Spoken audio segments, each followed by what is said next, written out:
আসসালামু আলাইকুম। সর্বশেষ বাংলা সংবাদে আপনাদের সবাইকে স্বাগতম। শুরুতেই সংবাদ শিরোনাম, পরে থাকবে বিস্তারিত।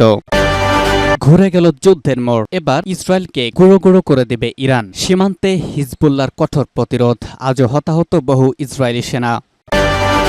এরপর জানাবো, দক্ষিণ বৈরুতে ইসরায়েলের টানা 11টি বিমান হামলার কথা জানালো হিজবুল্লাহ। আরও জানিয়ে দিব, ইরানের তেল স্থাপনায় আক্রমণ নিয়ে আলোচনা চলছে, বললেন বাইডেন। এদিকে নতুন করে ইসরায়েলি হামলা হলে কঠিন জবাব দেবে ইরান। এবং সর্বশেষ জানাবো, হিজবুল্লাহ গোয়েন্দা সদর দপ্তরে হামলা ইসরায়েলের। ভিউয়ার্স, এতক্ষণে শুনছিলেন গুরুত্বপূর্ণ সংবাদ শিরোনাম, এখন জানাবো বিস্তারিত। সীমান্তে হিজবুল্লাহর কঠোর প্রতিরোধ, আজও হতাহত বহু ইসরায়েলি সেনা। টানা তৃতীয় দিনের মতো লেবাননের শক্তিশালী সশস্ত্র গোষ্ঠী হিজবুল্লাহর কঠোর প্রতিরোধের মুখে পড়েছে দখলদার ইসরায়েলের সেনারা। হিজবুল্লাহর হামলা ইসরায়েলের অন্তত 8 সেনা নিহত হয়েছে, আজও তাদের বহু সেনা হতাহত হয়েছে। কাতার ভিত্তিক সংবাদ মাধ্যম আল জাজিরা জানিয়েছে, সীমান্তে ইসরায়েলের গোলানি ব্রিগেডের সেনাদের ওপর বিস্ফোরণ ঘটিয়ে হিজবুল্লাহ, যা স্থল হামলায় নিয়োজিত ইসরায়েলের অন্যতম একটি চৌকস ব্রিগেড। ইসরায়েলি টেলিগ্রাম চ্যানেলে বলা হয়েছে, অনেক আহত এবং নিহত সেনাকে হেলিকপ্টারের মাধ্যমে উদ্ধার করে উত্তর ইসরায়েলের হাইফার হাসপাতালে নিয়ে যাওয়া হয়েছে। আল জাজিরা জানিয়েছে, দখলদার ইসরায়েল গত 2 সপ্তাহ ধরে বিমান হামলার মাধ্যমে তাদের শক্তি প্রদর্শন করেছে এবং তাদের মধ্যে আত্মবিশ্বাস তৈরি হয়েছে তারা বিজয়ী হচ্ছে। কিন্তু স্থল হামলা চালাতে গিয়ে বাস্তবতা টের পাচ্ছে, কারণ বিমান হামলা আর আকাশ হামলা পুরোপুরি ভিন্ন।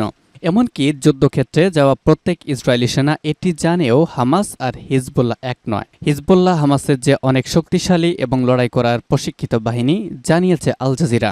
আল জাজিরার সাংবাদিক স্টেফানি ডেক্কার বলেছেন, ইসরায়েলি সেনাদের হতাহত হওয়ার বিষয়টি যদি ঘটতে থাকে এবং তাদের অনেক সেনা নিহত হয়ে থাকে, তাহলে সাধারণ ইসরায়েলিদের মধ্যে যুদ্ধ চালিয়ে যাওয়ার চিন্তাভাবনা বদলে যাবে।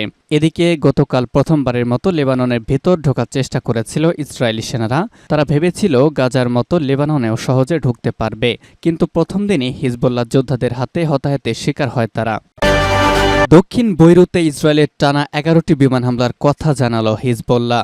ইসরায়েল গতকাল লেবাননের দক্ষিণ বৈরুতে টানা 11টি বিমান হামলা চালিয়েছে। হিজবুল্লাহ সংশ্লিষ্ট একটি সূত্রই তথ্য জানায়, ইসরায়েল গত সপ্তাহে লেবাননে স্থল অভিযান শুরু করে। এরপর থেকে পর্যন্ত এটি সবচেয়ে ভয়াবহ হামলা বলেও দাবি করেছে সূত্রটি। দক্ষিণ বৈরুতে হিজবুল্লাহ শক্তিশালী ঘাঁটি হিসেবে পরিচিত। লেবাননের রাজধানী বৈরুত ও দূরবর্তী এলাকায় অবস্থানরত এএপি এর প্রতিনিধিরা বিস্ফোরণের বিকট আওয়াজ শুনতে পান। এসব শব্দ আসছিল বৈরুতের দক্ষিণ উপকণ্ঠ থেকে। ইসরায়েলের সামরিক বাহিনী হাদাত অঞ্চলের বাসিন্দাদের এলাকা খালি করার নির্দেশ দেওয়ার পর এই হামলার ঘটনা ঘটল। পরিচয় গোপন রাখার শর্তে হিজবুল্লাহ সূত্রটি বলেছে, দক্ষিণাঞ্চলের উপকণ্ঠে 11 বার ধারাবাহিকভাবে বিমান হামলা চালিয়েছে ইসরায়েল। লেবাননের জাতীয় সংবাদ সংস্থা ANA বলেছে, এ পর্যন্ত টানা 10টির বেশি হামলা তথ্য নথিভুক্ত করা হয়েছে। লেবাননে ইসরায়েলের যুদ্ধ শুরুর পর এটি অন্যতম শক্তিশালী অভিযান। বৈরুতের বাইরে পাহাড়ি অঞ্চলগুলোতেও এই হামলার প্রভাব পড়েছে।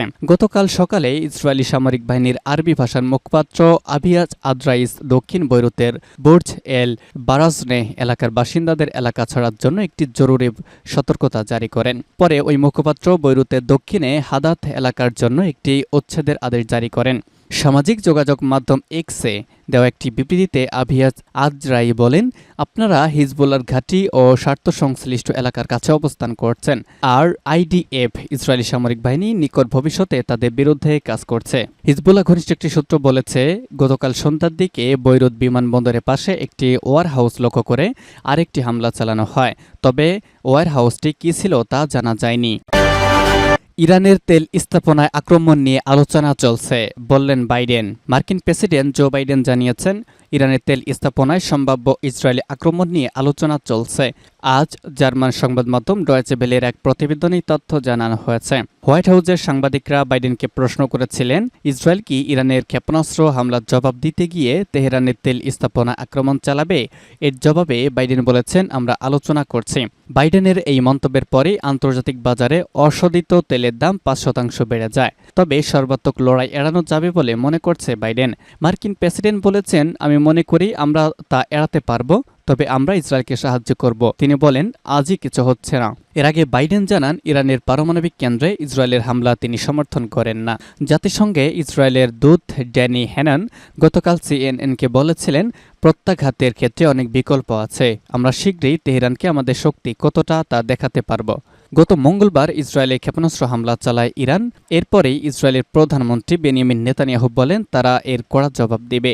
অন্যদিকে ইরানের প্রেসিডেন্ট মাসুদ পেজেশকিয়ান বলেছেন, আক্রান্ত হলে তারাও প্রত্যাঘাত করতে তৈরি। তিনি জানান, যে কোনো ধরনের সন্ত্রাসী জঙ্গি হামলা হলে বা কেউ যদি সীমা অতিক্রম করে, তাহলে আমাদের সেনারাও তার জবাব দেবে। ডয়েচে ওয়েলে বলছে, বৈরুতে ইসরায়েলি বিমান হামলা অব্যাহত আছে।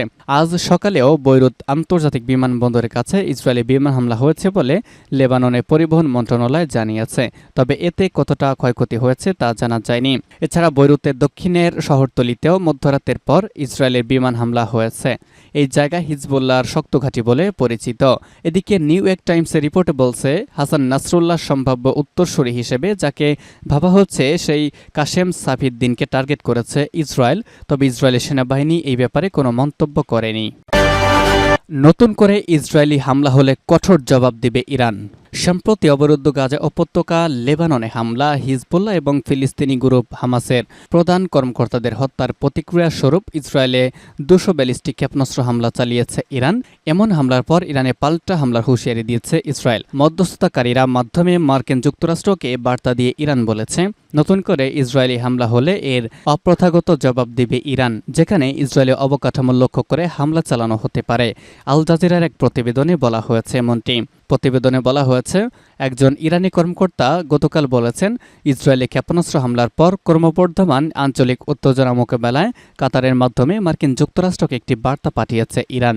বার্তায় তেহরান ওয়াশিংটনকে বলেছে, একতরফা আত্মসংযম দেখানো পর্যায় শেষ হয়েছে, কেননা ব্যক্তিগত আত্মসংযম আমাদের জাতীয় নিরাপত্তা প্রয়োজনীয়তাগুলিকে সুরক্ষিত করে না। এমন হুঁশিয়ারি দেওয়ার পর আবারও এটাও বলা হয়েছে, ইরান কোনো আঞ্চলিক যুদ্ধ চায় না। এবং সর্বশেষ জানাবো, হিজবুল্লাহ গোয়েন্দা সদর দপ্তরে হামলা ইসরায়েলের। ইসরায়েলের সামরিক বাহিনী বলেছে, তারা বৈরুতে হিজবুল্লাহর সদর দপ্তরে হামলা চালিয়েছে। সৈন্যরা সীমান্তের কাছে হিজবুল্লাহ সদস্যদের সাথে লড়াই করছে এবং যুদ্ধ বিমানগুলো দেশের চারপাশে তাদের শক্তিশালী ঘাঁটিতে বোমা বর্ষণ করেছে। ইসরায়েল চলতি সপ্তাহে ঘোষণা করেছে, সৈন্যরা দক্ষিণ লেবাননে হিজবুল্লাহ শক্তিশালী ঘাঁটিতে স্থল অভিযান শুরু করেছে। এদিকে লেবাননের স্বাস্থ্য মন্ত্রণালয় জানিয়েছে, বোমা হামলায় 1000-এর বেশি লোক নিহত হয়েছে এবং ইতোমধ্যে অর্থনৈতিক ও রাজনৈতিক সংকটে নিমজ্জিত দেশটির কয়েক লাখ লোক বাস্তুচ্যুত হয়েছে। এদিকে ফিলিস্তিনি নিরাপত্তা পরিষেবাগুলোর মধ্যে একটি সূত্র এপিকে জানিয়েছে, তুলকারামের একটি শরণার্থী শিবিরে বিমান হামলায় 18 জন নিহত হয়েছে। 2000 সালের পর অধিকৃত পশ্চিম তীরে এটা ছিল ভয়াবহ হামলা।